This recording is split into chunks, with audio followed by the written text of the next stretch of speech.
Well, we did say that we were going to come right back, and right back we are. We haven't even changed our shirts. We're in the same session. We're just a few minutes later, and we're moving on into this whole new area, this whole new genre. We've looked at coins before, and Odon is really the one who we credit for that, though it's Volker Pop who probably did the best work on it. We've looked at the inscriptions. Lindstad is the one who did the best work on the rock inscriptions. We've looked at the Qiblas of the different mosques, and Dan Gibson is the one that's been credited for that. Now we're moving into paintings and statues and images. We're calling this images, and what was the other word you use? Of images and idols. Images and idols. And this is Mel's introduction. This is really his contribution to this whole debate. And what is the debate? What is it we're talking about? We're talking about the standard Islamic narrative and how the standard Islamic narrative written in the 9th and 10th century, although we're now coming to a conclusion, maybe it was not written in the 9th and 10th century. It may have been written much later, redacted back to the 9th and 10th century, because looking at the images and looking at the statues and looking at the murals and looking at the mosaics on the ground, and certainly when we see these palaces that he's already introduced in the 8th century, and there is no restraint on their part of showing images. They're full of images, and not just any type of images, gaudy images, women bathing, men literally looking down at them and reaching out to these women who their bottom torsos are shown. So these images were certainly quite rampant, quite available there in the 8th century. These continue up into the 9th century. Mel's going to introduce one from the 10th century, and we saw one in the last episode from 1350. That's the 14th century.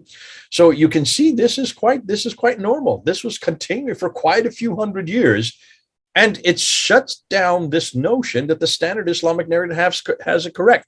Looks like that either the standard Islamic narrative did not know this, and those who wrote it, Bukhari, Muslim, Tirmidhi, and the others, weren't aware of this, or that this is something that comes much later, and that the standard Islamic narrative is now introducing that later theological prohibition against iconography. It was a much later prohibition, which has been written into the standard Islamic narrative, who then suggests that this happened at the time of Muhammad. Are you following the sequence?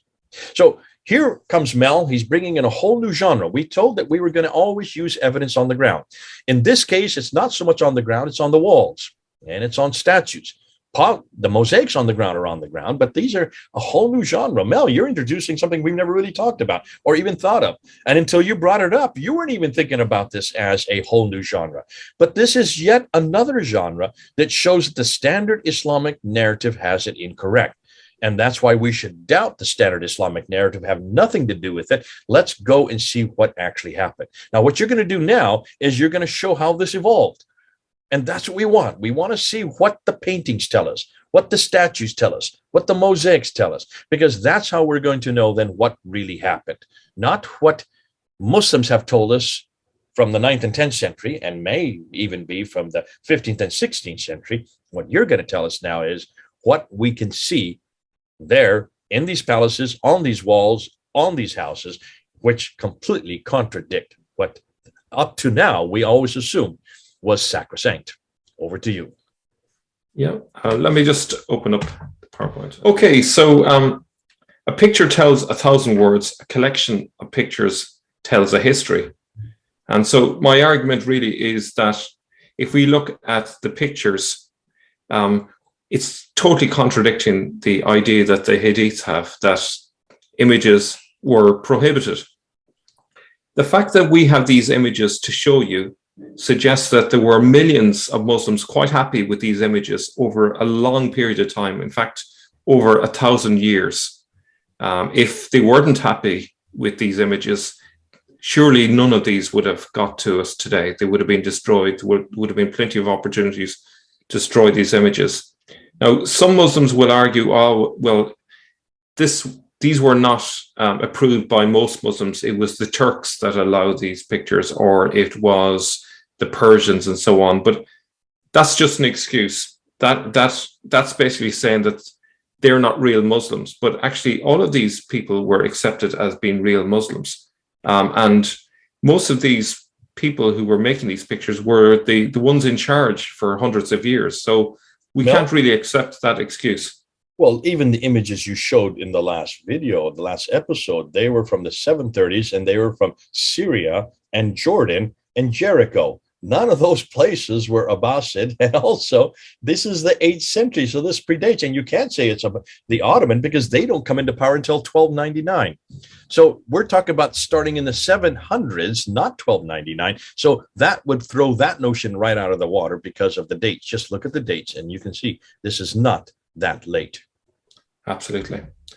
So the Islamic leadership didn't seem enthusiastic about banning images. We saw in the previous video that the Umayyad leadership were quite happy to have images and statues of people and animals in their palaces in the 8th century, and some were even of an erotic nature. This was at odds with the claim that there existed at that time Islamic teaching from hadiths banning the painting of all images of humans and animals, regardless of location. So let's look at a selection of images of Muhammad created by Muslims over the centuries. Some of these are taken from an article by Christian Gruber, another expert in this field, which I recommend that you look up. And others are taken from this blog. And I also want to credit Murad for sending me one of the images, which we'll see. And as a forward from this blog, it was quite common among wealthy Muslims during the Middle Ages to have illustrated copies of the Quran and Hadith that had within their pages pictures of Muhammad. That's quite a bombshell there. It was especially common during the early 4th century Ilkhanid dynasty in Persia, but continued to be commonplace during Persia's Timurid dynasty of the 14th to 18th centuries, and the Ottoman Empire had many artistic depictions throughout the 14th to 16th centuries. So this was not an isolated event. This, as you're going to see, this occurred right through the whole time frame. Now, this one is from Murad. It is one of the earliest. I haven't been able to date it. It's probably the 10th century. It may be earlier. In the right of the picture, in perhaps you could call it blue or purple, is Muhammad, and the left of the picture is one of his companions, I presume. What do you notice about the picture? Well, first of all, you notice that Muhammad is reasonably dark, I would say Caucasian, certainly not very pale. The figure to his left looks very, I would say perhaps even Jewish, maybe. Is there anything that you'd like to say on that? Well, what you do notice is you can see his facial image quite easily. He is carrying a sword, so he is the one that is the head honcho, and he also looks like he has a halo, a divine, almost divine nature. Yeah, and of course that's straight from the Byzantine influence. They would have depicted their saints with halos. Does anybody else in the picture have a halo? I'm just looking. The other ones just have veils. No one else has a halo but him. So he is obviously the one that is the saint here, or is in this it would be sainthood from the Byzantine perspective. In this case, he is given a hallowed perspective, which puts him above anybody else on that picture. Yeah. Hold on a minute. The one on the left almost looks Chinese. It does actually. Yeah. So it's interesting. In the last part, I mentioned how in the early period there was they tended to be Byzantine, but as you move from I suppose the 10th century onwards, there seemed to be a switch into more Asian depictions. This is sort of like a hybrid. It has aspects which are very Byzantine, and there's aspects which are kind of pushing towards a kind of an Asian form of artwork. Well, I'm looking also at the cloud. Look at the cloud above. That is also Asian. Yeah, yeah. It's typically with the curlicues and that. If you look at most of Chinese art, that is typical. I mean, it's too small for us to unpack it any more than that. But just on an offset, it would suggest what you were saying in the last episode, that this moved over towards the Asian sphere and went over towards that part of the world where these had no difficulty showing Muhammad in any case form. Yeah, and the other thing as well is that because you're now they're now painting them according to an Asian convention or art style. The figures tend to be depicted as Asian because that's just the standard way. The same way as with the Byzantine one, everyone appears to be Greek. Now everyone appears to be Asian. Now some people have made maybe too much of this. Murad is of the opinion that this means that these leaders were from Central Asia or even further east. I don't think we can draw that conclusion necessarily. I'm not saying he's wrong necessarily, but I would say be careful with that argument because I think it's possible that this is just the convention within that form of art. And I'm sure there are probably viewers who are experts in the history of art, and maybe if they would like to comment on that, it would be interesting to hear from their perspective. But if we move now to the year 1000 AD, so you have here a clear image of Muhammad preaching, and he's preaching to his followers. If you look at the group of people there in the crowd, you see that they are mixed race. You have two darker skinned people on the left hand side, and then the rest, they are more paler skinned. Some of them, in fact, I'd say all of them are Asian in appearance, but as you can see, they're following the convention. So that's in the 10th century. Now, we're going to come back to that image in a moment. In the midst of this period, we hear reports that Muslims had images of Muhammad on display.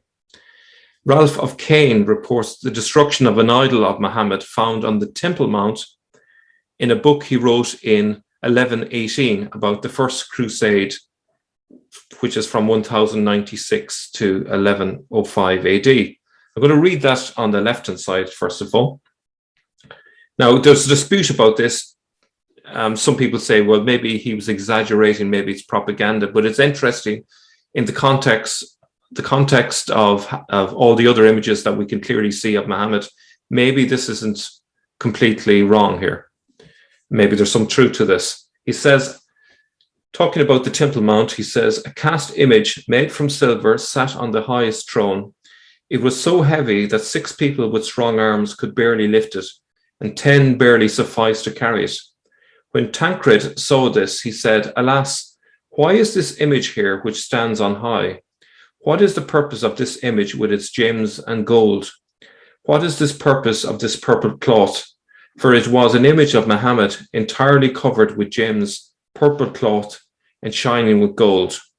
And in this account, he goes on to say that the Crusaders took away this image and destroyed it.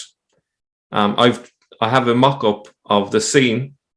A real amateur job. I took an image there and put it in the Dome of the Rock.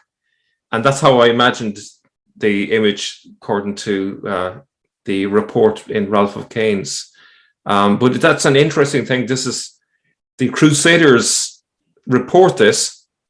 And nowadays people dismissed it because, people say, well, there was no images of Muhammad back in those days. So this would never have happened.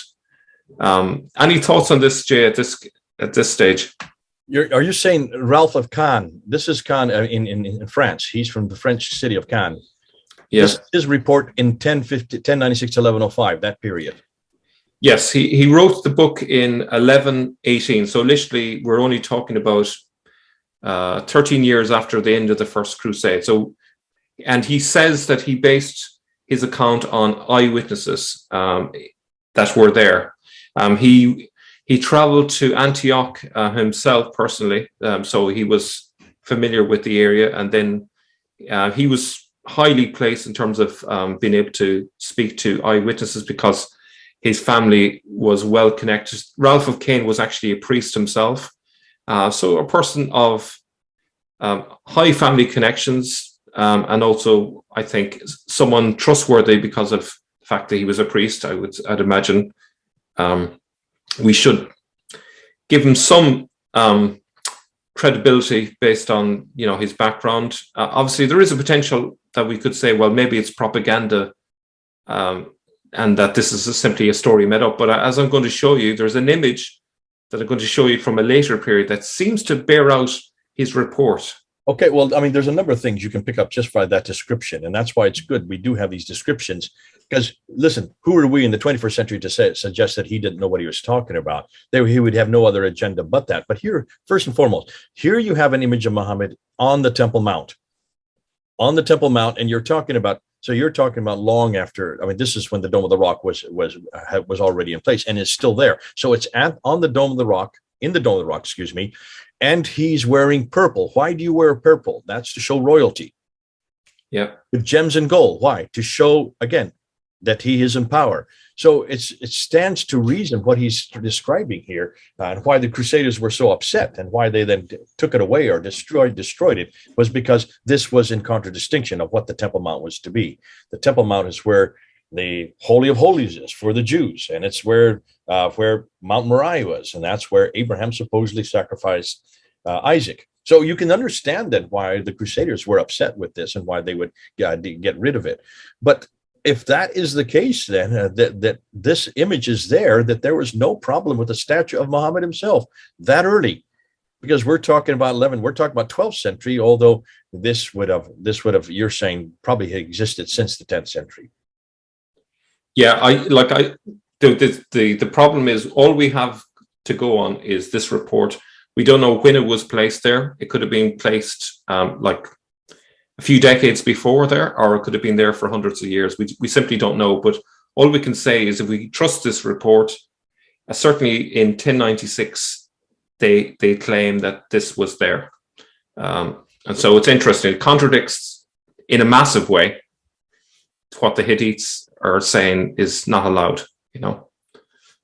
And this is, I don't know if we would, like, the Dome of the Rock was not a mosque per se, but it's not far off it in terms of status, you know, and I would think this would fall under the prohibition. If we are sticking by the restricted rule about not having images or statues in a place of worship, I think this comes pretty close to that. Well, stop and think. Take that one step further. It is not a mosque. It has never been considered to be a mosque. It's built in an octagonal shape. Was actually, as you said as we've said earlier, it was actually constructed. The artisans who constructed were Byzantines, because the Arabs at that time of the month didn't have that type of expertise to build such a beautiful structure. So they borrowed the Byzantines. They use an octagonal shape, which would have been used for, and I would suggest, if you're using octagonal shape, that's probably used for circumambulation. What's more interesting, if they're circumambulating at that time, and here you have the statue in the middle of it, what does that say about Muhammad? Yeah. Start unpacking all kinds of problems here, theologically speaking. Yeah, absolutely. If this is the 10th century, Muhammad would be well known by this time. This is the Abbasid period, and in the Abbasid period, they would have elevated him to the status of almost the very God that they are denouncing. He is now taking on almost a divine form. I mean, you can unpack and say an awful lot of this, and obviously this became a problem. And someone could probably, if this is true, and this statue was there, and it was that large, and that it was so heavy that 6 men with strong arms could not barely lift it, and 10 barely sufficed to carry it. That's a pretty heavy statue. That's a pretty large Absolutely. statue, which is at the very center of what this whole dome was then built to be. And this is the Muhammad then that finally took his place in that structure. Is this the beginning of the problem with iconoclasm? Because this was seen as such an anathema to everything Islam today believes. Yeah. And actually, if people are finding this hard to accept, wait till you hear later from a person called Lloyd de Jong, who has found really strong explicit evidence in the Siras of a growing deification of Muhammad in the text itself. And he can make a very strong argument which runs parallel to this, but that's for another time. But this is not just an isolated idea. We'll be certainly bringing him on board, because from what you're telling me, he's found some amazing discoveries concerning the Sirah, or the Siras. Many. Yes. Hold on, we're not going to let the cat out of the bag yet, because that's a great find. But it would support what we're seeing here. They needed to change it. They needed to change the theology. They needed to change the narrative. If you're changing the narrative, this would be one that would stand in the way. Yeah, we'll come back to this story a little bit later. But There are also widespread references to Muslims having images of Muhammad in the chansons de geste, which were songs sung by the Crusaders. One of the most famous one is the Song of Roland, which was begun in 1040. Also, let me just say something. You know what chanson de geste means in French? I Songs think of it's mockery. Songs of mockery, yeah. Of jesting, like we have in English, jesting. They're jesting against. These are songs of mockery. Yeah. So you can see the time frame. This was written and completed in parallel to that other story, but it says in it, and sure, there was other examples I could have chosen, but it says he hoists Muhammad, referring to presumed to an image or an idol, up to the highest tower. There is not a heathen who does not pray to him and adore him. So this is a claim that's in this Song of Roland. So this is independent of the other story around the same time. And so do you remember this image that we saw earlier? And have you noticed any difference? Do you remember this? We saw something like this from 2 centuries before. I don't know if you've noticed, but if you haven't noticed any difference, well, okay, now you put them side by side. It's almost exactly the same image, isn't it? Yeah, but here's the interesting thing. Have you noticed that they have whitewashed these images here? You've done. They've taken out the multiracism and put it into a Arab only depiction. Yeah, it doesn't take a genius to work out there's a racist undercurrent to this, that they had to whitewash these people, because at that stage, this is 2 centuries of Islamic progress. We can see that attitudes are changing over time, and unfortunately, this did not suit at the later period.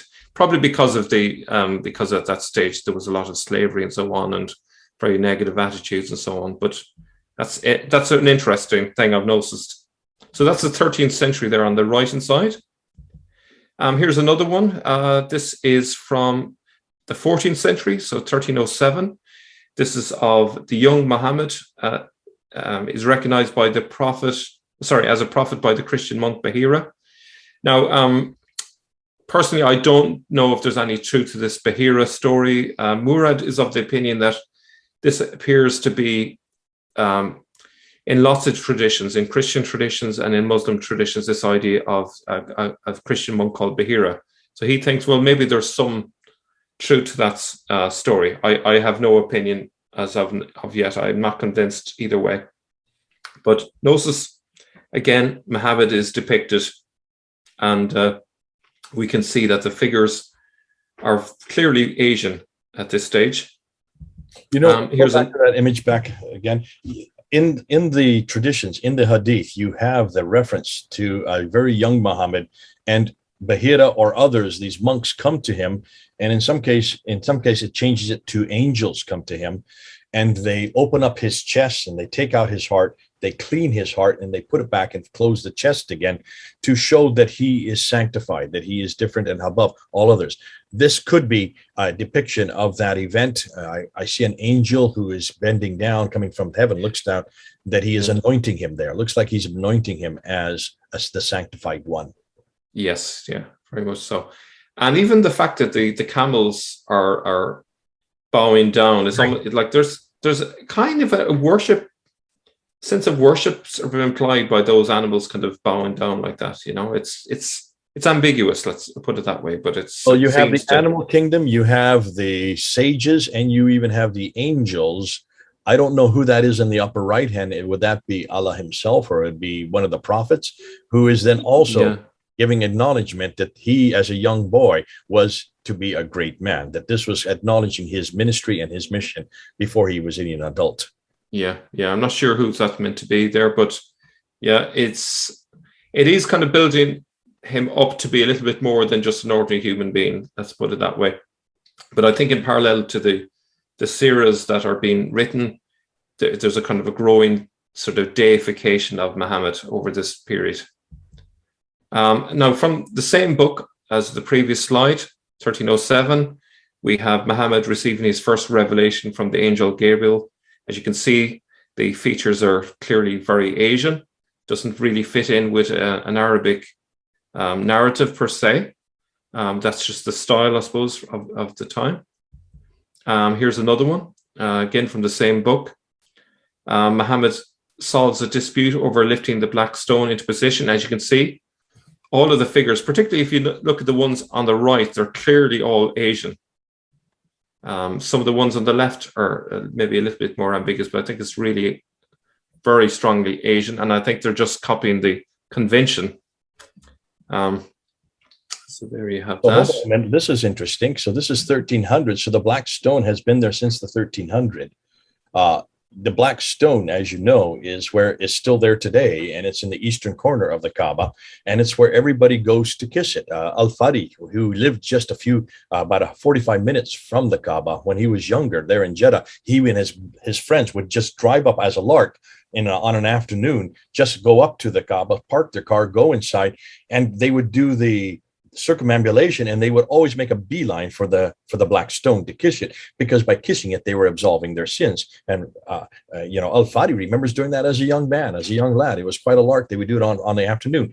Now, if that is the case, even as early as 1307, you have a depiction of the black stone, proving that it's much older than people would like to admit. More than that, if he is the one that is given the authority to put it into the Kaaba, therefore it is now sanctified by him himself, which elevates him to a certain position. So, I mean, there's an awful lot of problems here, because what's the black stone doing in the Kaaba? Why is it there? Why don't Muslims want to talk about it? If Muhammad is the one that actually, according to the 1300s, this is the Ottoman period. We're now in the Ottoman period. If this was happening in the Ottoman period, and Muslims need to start talking about that black stone, because we're talking about over 700 years ago, that black stone has been worshipped. The very thing that you're not permitted to do is epitomized by the black stone today. Even today, it's still being worshipped. Ooh, Right, just go on to the next one. Now, you will notice that these are drawn in an Asian style. Does that mean these leaders were Asian? I don't think so. This is something I mentioned before. I think they didn't want to copy Byzantine style painting, but adopted an alternative painting style that was equally beautiful. But the Chinese themselves kept their art realistic and drew Westerners as Westerners, while Islamic artists simply mimicked the style but didn't keep to the realism. So that's why you have Arabs depicted as Asian. Now, as evidence for that, I got a note from my Chinese sources contact. If you remember back months ago, I did a series of videos on the Chinese sources. This is very interesting. This is probably the only image of the dashi, which would be the Taiyi ambassadors or envoys, that can be found in the 7th century Tang China royal tomb mural paintings. According to scholars, there are 2 sets of mural paintings depicting the ambassadors from foreign countries being received by the prince Zhang Wei at the Tang royal court during the years 675 AD to 680. So this is really interesting. On the eastern side of the mural, Fulen, which is the East Roman Empire, Jianlu, Korea, and Qidan, which is the Khitan ambassadors, were being guided by the Tang officials. The ambassador of Fulen was probably a Nestorian or a Christian monk arriving at Tang China by sea route. So this is the essentially the Umayyad representative, and he's a Nestorian. How interesting. Now, the reason why I included this, you can see here that here we're not seeing an Asian figure. We're seeing clearly a Caucasian, a pretty ugly Caucasian, but we're seeing a Caucasian, someone from, I think, am I right in saying Caucasian? Well, someone who's from the Middle East. What would you call it? An Oriental? Could we say that? I would just say Middle Easterner, I think. Middle Eastern. Just to say Middle Eastern feature, because he doesn't look really Caucasian. He does look more Middle Eastern, but you're right. It is a very ugly depiction, but he's certainly not Chinese. And he's a monk. So if this is a monk, this is a problem, because what is he doing as a monk? He should be a Muslim at this period. Yeah. And so this is the time of Muawiyah. So Muawiyah ruled from 661 to 680. This is at the latter period of his rule.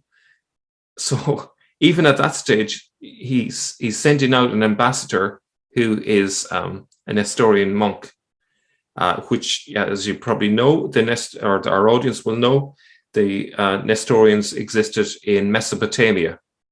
Yeah. So it's quite interesting that what we have here is the same art form as we've seen in the 10th, 11th, 12th, 13th century, but when the Chinese did it, they were realistic. So if someone was a Westerner, they drew them as a Westerner, whereas if they are from Korea, they're depicted as Korean and so on. Whereas when that art form was imitated, everyone became Asian, and I think that's something to bear in mind. Okay, let's put these two together. Mel, go back, Joe. Let's put these two together. We have already seen from the coins that Muawiyah could not have been a Muslim when he was his coins coming out of the east over here. Those coins are all Zoroastrian. They have the fire altar. They have Khusra II. They also have him. He also has his images. And ones on the west over here, the ones from Syria, those coins are all Christian. He's carrying crosses. He has it above his head. He has it on. So here you have a piece of art that comes from the same time period that the coins are being minted, also showing that his emissary that represents him, Muawiyah, there in the Chinese court, is a Nestorian monk and not a Muslim. So that supports what we see in the coinage. And you're bringing an artistic depiction that coincides and parallels what the coins are telling us. And you know what's really interesting? If you look really closely to the monk's neck, you'll see what looks like a necklace of some kind. I would suggest that probably underneath that is a cross. He's probably carrying a cross underneath there. Maybe I'm reading too much into it, but it's a possibility. But we're not looking at the shaved head at the top with the hair around, which would be the monks. That's how the monks did it at that time, and also the frock with just one belt to show that they were not wealthy. That was very much a monk's costume, and that would not be a Muslim. That would not be a Muslim getup at all. No. Yeah. So we have another image from that time, and obviously these are two little snapshots, which will tell us quite a lot about what was really going on from the time.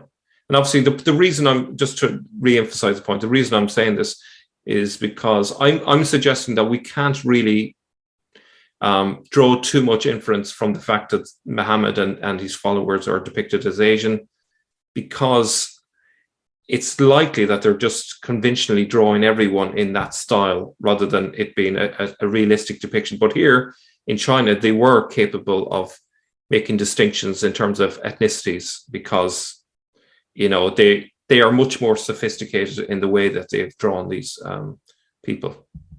Now, if you look at this one, on the western side of the mural, Zhao Chang, which is nowadays Turfan in the Uyghur Autonomous Region, which is the northwestern part of China, Tufan, which is the Tibetan, and the Dashi, which is Taiyaye, and this is the Umayyad, were being guided by the Tang officials. And so each of these different groups, as you can see, are labeled in the picture. Scholars suggest these ambassadors were from big, powerful, and important countries. So that is why they were eligible to be summoned by the Crown Prince Zhang Wei at that time. Just by looking at how the Dashi ambassador is dressed, one can conclude that he was from Mesopotamia region and not likely from the Hijaz. I think that's pretty obvious from the way he's dressed. I don't think you'll ever find someone dressed remotely like that way down in the Hijaz. Okay. Now, so if we look at this in closer detail, the Taiyaye ambassador was wearing a Phrygian cap. And this is actually associated, if you look at the map there on the left-hand side, this is associated with what's now called Turkey. It's right in the middle, Phrygia. And it's basically a Byzantine or East Roman style hat. So that's quite interesting that the representative of the Taiyaye is dressed in a Byzantine style. And then it's interesting that hat, or that cap, during the American and French revolutions, it became known as the Liberty Cap, which is quite ironic considering that the Umayyads essentially took away liberty at that time. And most recently, it's become famous through a kid's cartoon called the Smurfs, as you can see there on the right hand side. Now you can see that this figure here, he's not Asian. He's got a nose which is quite long. I don't think you could fairly depict him as Asian. I think you could easily accept him as being, say, from somewhere like Iraq or Syria or somewhere like that. Okay. Now again, it's going back to the artwork from the time, 1307. Again, we have more Asian artwork, and this is the famous Miraj, the night ride of Muhammad on the Burak, which is depicted as a kind of like almost like a centaur, essentially, and the face of it is like an Asian woman. And I don't know if you want to comment on any of that. No, I mean, it's fascinating because it's a woman, female Burak. I've never thought of that being a female Burak. And it looks like in this case, I mean, we've talked about this before. He has all the facial descriptions, and you see if you're looking down on him, holding down and almost holding on to her, I guess her arms is what he's holding on to keep from falling out. But what is she holding in her hand? Is that the Quran? Yeah, it's not clear. Is this the tablet in heaven or something like that? It's not clear. There's a lot of mysteries in this picture. Because the Miraj itself is not where he receives the Quran. The Miraj is where he receives the 50 prayers, which he whittles down to 5 prayers. And the only reference to it, supposedly the reference to it, is in chapter 17, verse 1 of the Quran, which today we pretty well know could not be the case, because there was no mosque there. If this happens in 621 is when most people place it.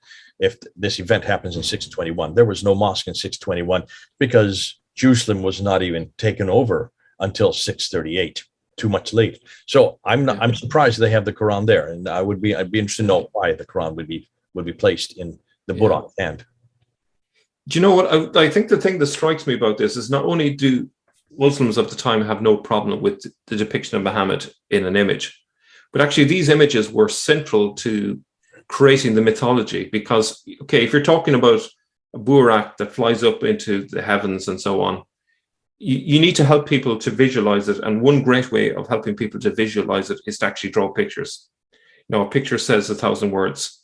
And so you can imagine for most people, a lot of people at that time would have been illiterate, these images would have been highly useful in terms of propaganda to promote the religion and to increase people's fervor and faith. So rather than this being seen as a negative, depictions of Muhammad in images would have been part of the propaganda, part of the way that the leaders at that time would have promoted Islam among the ordinary folk. You can go one step further, Mel. If you go to the British Museum, we did this all the time. Look at the Assyrian murals and the obelisks and the stelas. They are all pictures of battles. And you follow them from right to left, or from left to right, excuse me. You always follow from left to right. I'm going up backwards for those who are watching the other direction. You always start at the beginning of the battle, and then you have the enemy in the middle, and then you have the final picture of the throne, where then the enemy then capitulates and gives over, and then you have people impaled on stakes. This is it's a comic book, you might say, of the battle. And this was done in all the palaces, and it was done in the Assyrian period, it was done in the Babylonian period, it was done in all the ancient histories, because they didn't have comic books like we do today. They didn't have radio. I mean, they didn't have television or TV or cinema like we do today. Well, this is the equivalent. And as we said earlier with the coins, whenever a ruler comes to power, the first thing they do is mint coins so they get their image on it. So the image is there, so they can say, I am now the new ruler. That gets in the hand of everybody. So the same notion, you have these comic depictions of very important events. The Miraj would have been an important event, because that not only elevates Muhammad, but it also gives the reference point for why is it they now pray 5 times a day. And of course, in this case, what's a little curious is why the Quran is there, unless, of course, because it's 1307 at this time, this is then pointing to that reference in chapter 17, verse 1.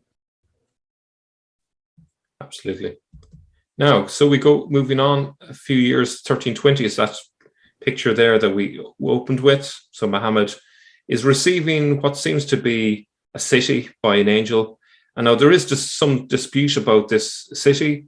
Some people might have thought, well, it must be Mecca or Medina. But last time I looked, there are no rivers running through either of these places. Murad has suggested maybe is it Jerusalem. I don't think there are rivers to justify Jerusalem. So having looked into it a little bit, the only place I can find that looks remotely like the waterways there is Baghdad, which is, that's a modern map of Baghdad. As you can see, the contours of the water pretty much line up pretty well.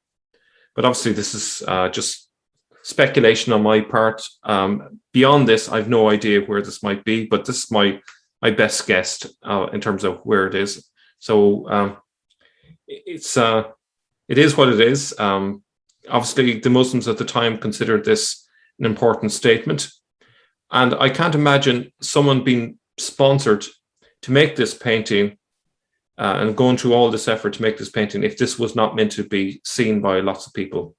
I think this would have been shown and seen by lots of people, and no one seemed to be troubled by this. No one went and destroyed this image, thankfully. It's lasted hundreds of years. That in itself tells a story. Can I just come back on that? I think what Muslims would say is, let's be careful. Don't try to unpack the image any more than what it is. If I would have no problem believing that this is Muhammad receiving Mecca. Remember, because that's part of the tradition.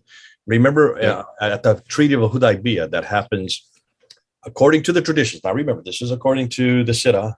According to the traditions, this happens just the year before he takes it over in 630. So this is 629. In 629, he has his treaty with the Meccans of the Treaty of Hudaybiyah, where he would not attack Mecca, with the understanding that anybody that wanted to leave Mecca and come up to Medina, they would be able to do so. A year later then, because he kept his word on that, they then offer him Mecca and he just walks in. So I would suggest that's what this is depicting. It's not just that this is man offering, this is now God offering him Mecca. And I would just leave it at that, because you do have the minarets there, and you do have, assuming that that is the Kaaba, or it could be, it could be the minarets from Medina, from Medina as well. But I'm suggesting that that's all that this is trying to depict. It's probably not actually trying to depict it in any I would say geographically accurate way. I think it is what it's saying. But what is fascinating is it shows Muhammad clearly, and it has no difficulty showing him and receiving Mecca as his. And then, of course, the image is nothing more than that. It's that he was given it, because look at how could you have a huge city given to him on a piece of stone? It was that he was being offered Mecca so that he could just walk in, which he did. According to traditions, he then walked into Mecca in 630 without firing a shot. Yeah. Okay. Now, back to, do you remember this story that Ralph Kane had mentioned about an idol in the Dome of the Rock?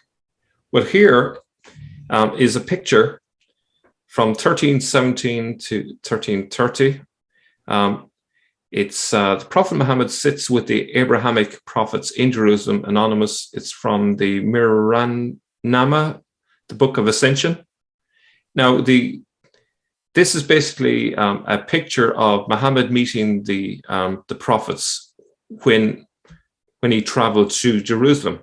Now, it's possible that what Ralph of Cain is talking about is maybe that they had placed a statue to depict the same event, the event as depicted in the Surah, which is Muhammad meeting the prophets.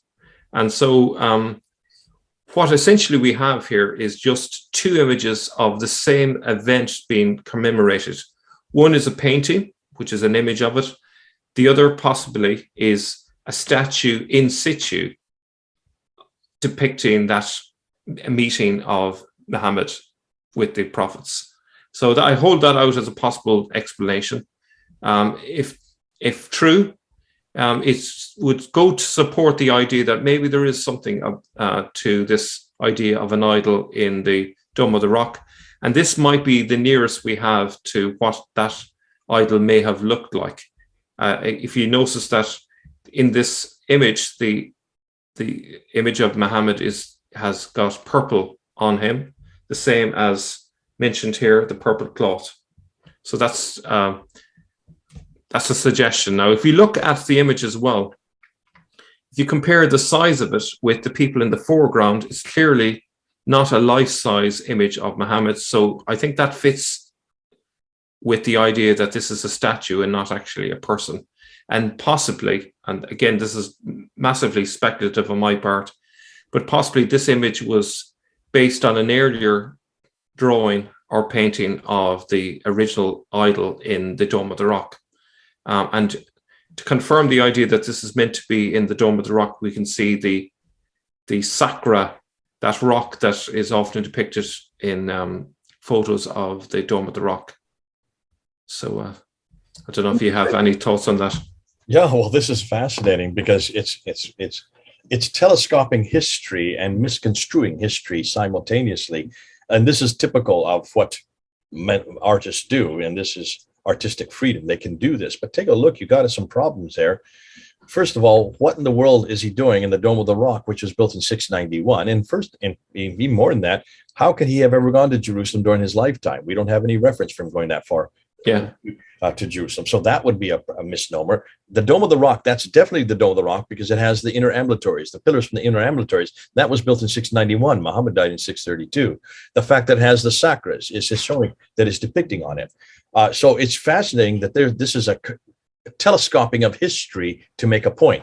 But the fact that he's wearing the purple again, that shows his royalty. So it shows his ascendancy. And there you have the halo. You notice the halo around his head, showing again that he is divine.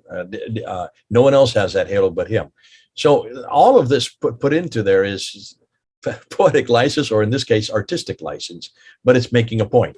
And maybe if it is, you're right. I would suggest that you probably are getting to something here. If there had been a statue that this is depicting, and that statue had been placed in the Dome of the Rock in the 10th and 11th century, finally destroyed in 1118, then, or 1111, sorry, then this would be something that's reminiscing back to that period. But obviously, if it's just a statue, then that would make sense. If it is actually Muhammad preaching to the Abrahamic prophets, then of course this is much more ethereal in this reference. I don't know if you look carefully, but you can start to see some different races there as well in this painting.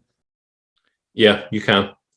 Yeah, and the other little detail that I point out is the fact that the angel is offering two bowls, and this relates to the Sirah, which talks about being offering, I think, is wine and milk, and he chooses milk. So this is another little detail. So it is trying to link it in with the Sirah and the story of Muhammad meeting the prophets, but as you can see, it looks very much like it could be a statue that it's actually based on. Now, so if we go on from there, we have another example of Muhammad.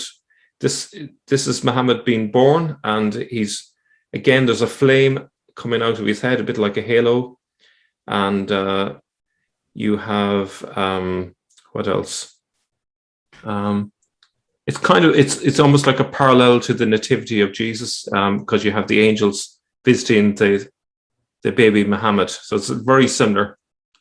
So that's the 15th century, 1430, and this is just on the eve of the banning of the image of Muhammad's face, as we'll see shortly. Now, 1436, another image of Muhammad. Not going to say much on that one. Here's another one, 1436 to 1437. Another Burak. Burak was very common. Here we have the Huri are showing themselves as well. So below Muhammad, riding camels are some of the fabled Huri of paradise. And this is from the 15th century Persian manuscript entitled Miraj Nama. Now, what's interesting? Yeah. if you look at that, there's the female Budak again. So it's a female woman. And notice instead of a halo now, they have a fire that depicts him almost like a spiritual, holy person. So they've changed it from the round halo now into a fire that envelops him. Yeah. Actually, I think and Lloyd will probably go into this with you, but I think there are references in the Sirah to the idea that Muhammad was the light from which all other great prophets were made from, which is very, very akin to saying he's a god as such. It's kind of divinizing him, turning him into a deity. But in any case, we have this other one again, depicting Muhammad next to the angel Gabriel with giant-size angels next to him. And then we have this one, which is of unknown date, but probably around the same period. Again, we see a clear image of that flame. And he's obviously not just being depicted as a human there. I think he's being depicted in divine form. And then we have the new development. Muhammad's face becomes finally veiled from around 1500 AD. So this is, well into the Ottoman period. In Ottoman areas, images began to veil Muhammad's face, or in some cases replaced by golden flames. His face was not obscured in every depiction, though, and while the tradition of depicting him in human form waned, it never died. So it's kind of essentially there was a fork in the road. Some people started veiling him, and some people continued to depict his face. Here's the one example. You can see that there's a veil over his face there. This is from 1540. And this method became popular with the rise of Sufism. Okay. Now, so you can see how it's gone from what we have there on the left to what we have there on the right. So why in the 16th century did this transition happen? And so I'm going to give my thoughts on this, and perhaps you can opine on this one as well, Jay. One suggestion might be, was the veiling of Muhammad a borrowing from the Hindu practice of veiling in the wedding groom? Could it be due to a greater Central Asian influence, perhaps? Or was Muhammad becoming so deified in some circles that showing his face seemed blasphemous? So those are two possible reasons. But that's not the full reason either. So to explain what I think might be the reason, in the Byzantine West, what is an icon? An icon was a window intended to reveal, a window into the unseen, a window into heaven. True Christianity is about revealing, not hiding. Hence why Gnosticism was condemned from day one. An icon is all of these. So if you look at some of the words, an icon is about the overt, the visible, the known, etc. Whereas the opposite of that is the occult. What does to occult mean? It means to cut off from view by interposing something. So the reason for the veiling of Muhammad is that Islam had grown ever more consciously Gnostic over time. It is a religion in opposition to Christianity, with an antichrist, an anti-gospel, which is the Quran, and even an anti-icon.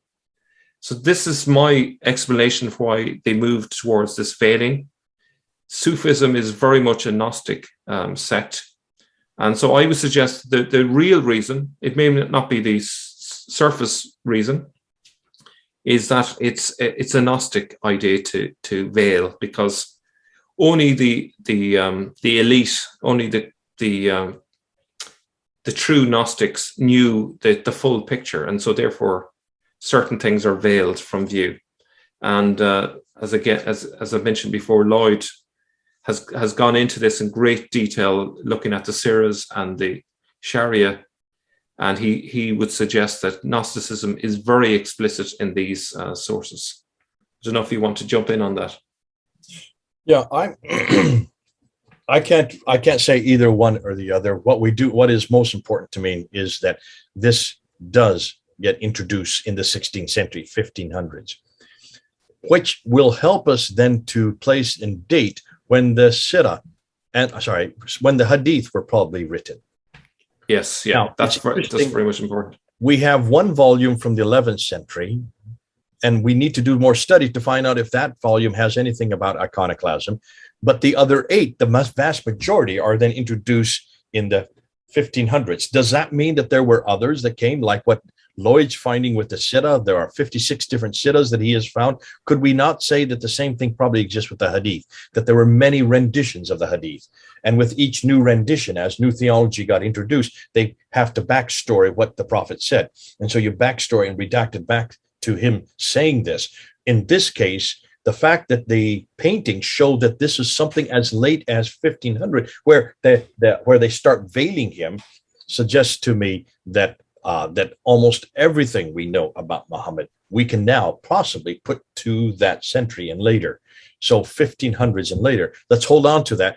We can't say it. We're just putting this out as a green paper. This is a green paper. But let's see if this is the right. As to why they started veiling him, I can't say here no or other whether or not this is a Gnostic belief.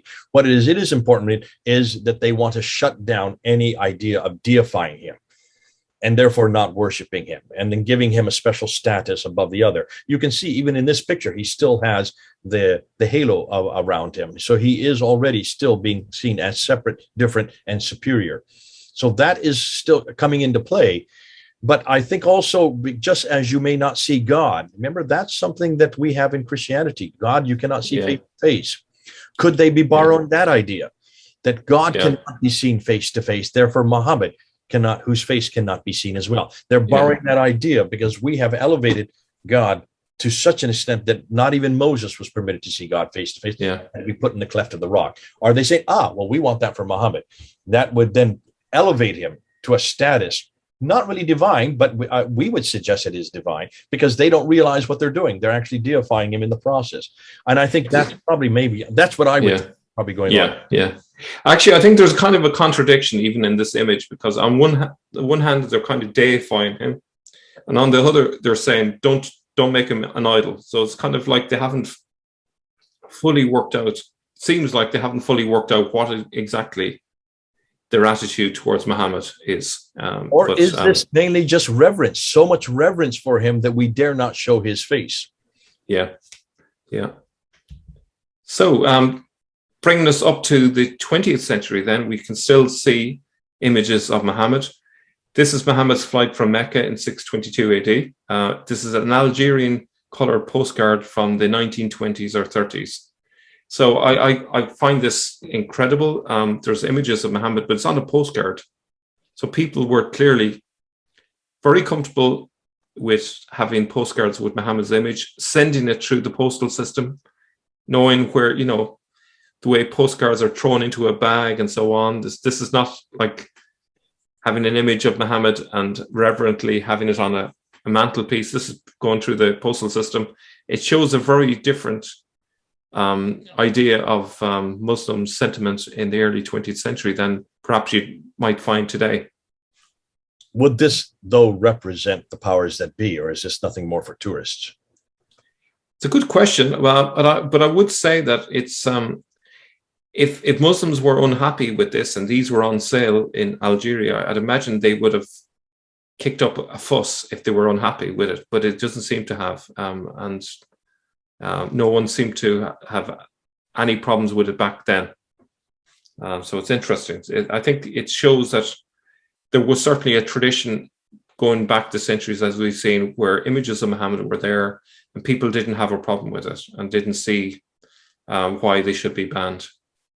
And they would have actually seen this in a positive way, that it was a way of remembering Muhammad, and it was all done respectfully. It wasn't done in a disrespectful way.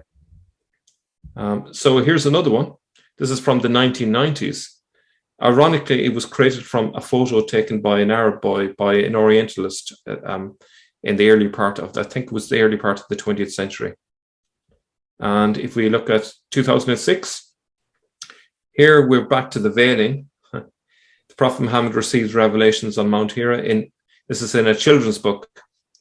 And then if we jump to this one, 2008, on a 5-story building, there's a mural depicting Muhammad's celestial ascension in Tehran, and his face is veiled, but the rest of him is in full sight.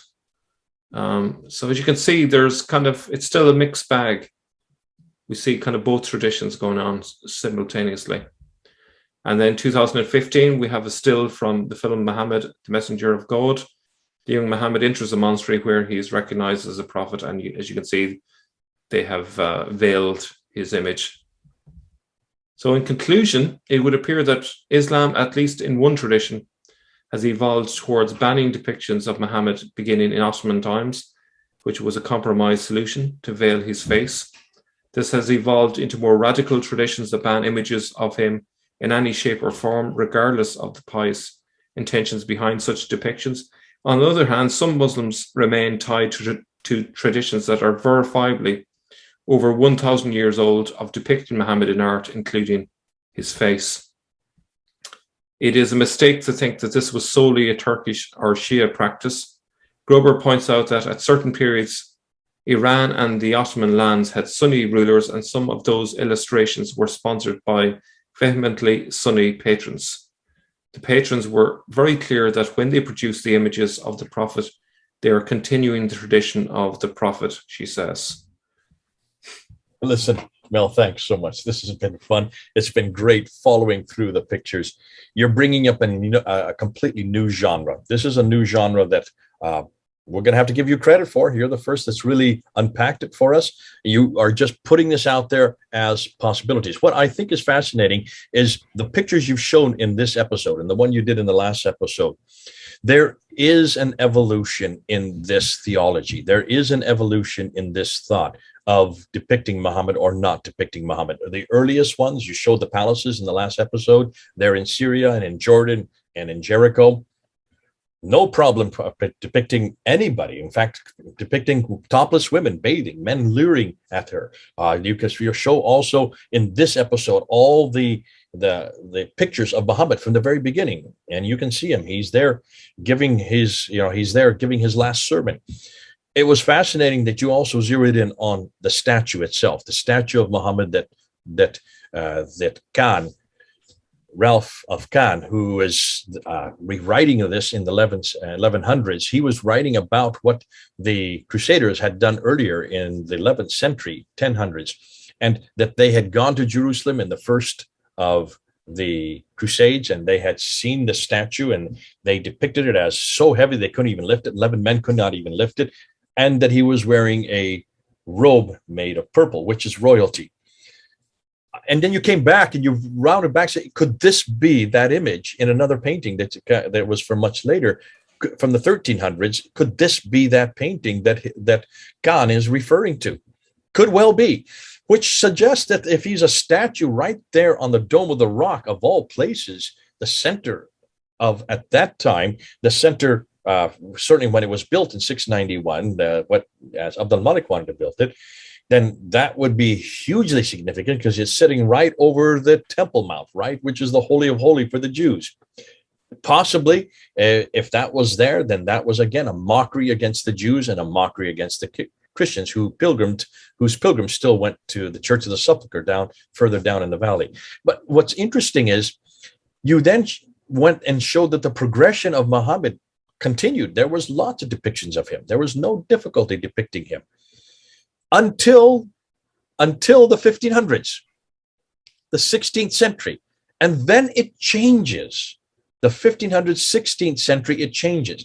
Now, as we have always asked, and also I've asked you to do and all the other people, follow the evidence on the ground. And you've done this. In this case, you're doing it with pictures. If that is the case, if the evidence seems to show very clearly that this problem with iconoclasm, this problem with images does not really get introduced until the 1500s, until the 16th century, then all these references in the traditions that the Hadith, especially, that we have always attributed to the 9th and 10th century, actually probably are not written in the 9th and 10th century, that these are more than likely written in the 1500s, 1600s, which is the 16th and 17th century, redacted back to the 9th and 10th century, which is redacting it back to the 7th century.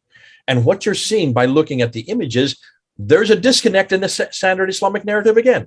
Phew, this is a disconnect. And the disconnect is they've got the wrong man doing the wrong thing at the wrong time in the wrong places. He is perfectly well depicted all the way up to the 1500s in almost all the imagery we can see. He is given a halo. He is given fire to show that he starts to become divine. Once he starts becoming divine, then they've got to cover his face. What is it? A Gnostic reason? I would know. My guess is no. This is showing a respect for him. Just as God cannot be seen face to face, Muhammad must not be seeing his face, to give him a sort of reverence. So they're almost elevating him to divinity. And this elevation of divinity, you and I have noticed this. And in fact, we have said this over and over again. Why is it whenever people talk about Moses, they don't say anything, or talk about Jesus, they don't say anything. But whenever they mention the name Muhammad, praise be unto him. Praise be unto him. Remember when they did cartoons against Jesus? Well, listen, Charlie Hebdo had terrible cartoons against Jesus, enormously horrendous cartoons against Jesus. And as soon as they had a cartoon against Muhammad, in 2015, all the editors had to be shot and killed. And this was all over the world. Remember those cartoons of Muhammad that came out in Denmark, Jill Poland's cartoon. And all over the world, there were riots and 17 people lost their lives because of those cartoons. And I remember going to the Trafalgar Square after that, and they had a huge rally, and I saw tens of thousands of Muslims all there remonstrating. How dare you depict Muhammad this way? How dare you have mockery? How dare you show his image? And I remember just talking to different people, and I said, what in the world are you going? What's happening here? Have you done? What's your problem with showing Muhammad's image? And they turned to me and say, Mr. Smith, Muhammad is closer to me than my own father. Muhammad is closer to me than my own brother, than my own husband. And I was sitting there saying, hold on a minute. You can see your husband, you can see your father, you can see your son. You've never seen Muhammad. In fact, you don't even have any images of him anymore. And when there is an image, you go all berserk and you start killing everybody. And I remember the penny dropped at that time to me. I remember penny dropped at that time when I was there at that big rally at Trafalgar Square in central London. I realized that they want what we have. We have what they want. We know Jesus face to face. We know that Jesus was God. Jesus did enter time and space. He did so at the very beginning in the Garden of Eden, walking and talking with Adam and Eve. He did there wrestling with Jacob. He did there coming not just as a human, he came as a pillar of cloud during the day and a pillar of fire during the night as he led the children of Israel through the desert. He came as a burning bush. And listen, the Muslims have that even in the Quran in chapter 21 and in chapter 27 of the Quran. There is the burning bush. That's God. He is a burning eternal fire that doesn't go out. God can enter time and space and come our level anytime he wants, and he can take on human form, and he can see us. We can see him face to face. Listen, the disciples were with him for 3 years. John and Matthew wrote about it. Mark and Luke talked about it. They wrote what the eyewitness had seen. So we know that God can be seen face to face.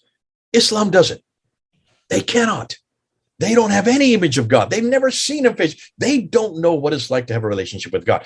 And here they're hearing us talk about look at all our worship that we have. How many times do we talk about how we love Jesus, how he comes and he walks with us and talks with us and he builds us up and everything else? We look to Jesus and they want what we have. So what do they do? What do they do? Well, they start making images of him. And the images they have were quite normal. And they always depict him of him going up to the seven heavens, the Mirage, pictures of him having his last sermon, pictures of him putting the black rock into the Kaaba, of all things. The very thing that you must not do is what he is doing. And then in the 1500s, they realized, hold on a minute. This is my take on it. In the 1500s, they realized, no. You can't see God face to face.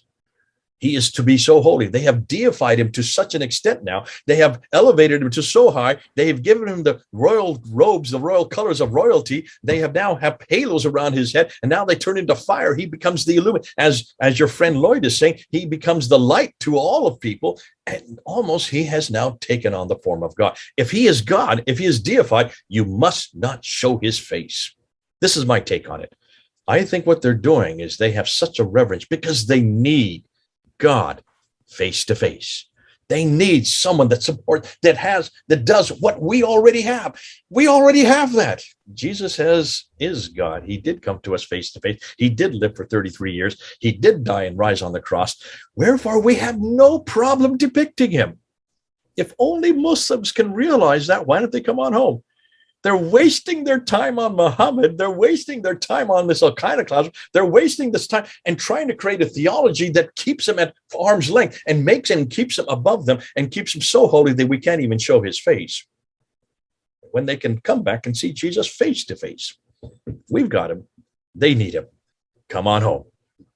Great talk. I love what you've done here. This is so good because you've done what we've asked you to do. You have shown the sequence. You have shown the evolution by looking at the pictures. There's going to be a lot more that we're going to have to do on this. We're going to have to do a lot more study to see exactly why is it that they finally did veil his face. Your view is that it's because of Gnostic beliefs. My view is that I think it's because of their reverence for him. They needed to deify him. And that's the best way to deify him, is to make sure he has no face, because he cannot be like us.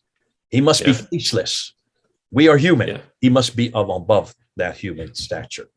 Well, I would say that I agree with you with the deification as well. I think it's a combination of reasons, but I would say it's the Gnostic idea and possibly other reasons as well. But it became a really strong theological push to veil him at that stage. But it happens in the 1500s, not at the time Muhammad, not at the time of the Malik in 691, and certainly not the time that the Hadith were being written. Much, much, much, much later. Well done. This has been fun. Listen, those of you, there are going to be lots of comments. This has gone on over an hour. It's a long segment. We didn't plan time to do it that much, but there was so much in those pictures we had to talk about it. And Mel, you've done a terrific job. Thank God. And thank you for what you have done. And listen, those of you who do want to comment, come back to us on it. I'm sure some of you have probably looked at these images before. You may know something we don't know. This is the first time we've really introduced it. Mel, this is the first time that he wants to have a reference point. Help us to unpack this. Is Mel right? Is there a sequence? Have we an evolution in the whole theology that's been depicted in these pictures? Let us know right in the comments at the bottom here. And we will certainly come back. Mel and I will come back with trying to respond to your questions as we see them, if they are good questions. God bless you, Mel. Thank you so much for coming on board. Mel in Ireland, Jay here in the United States. Over and out.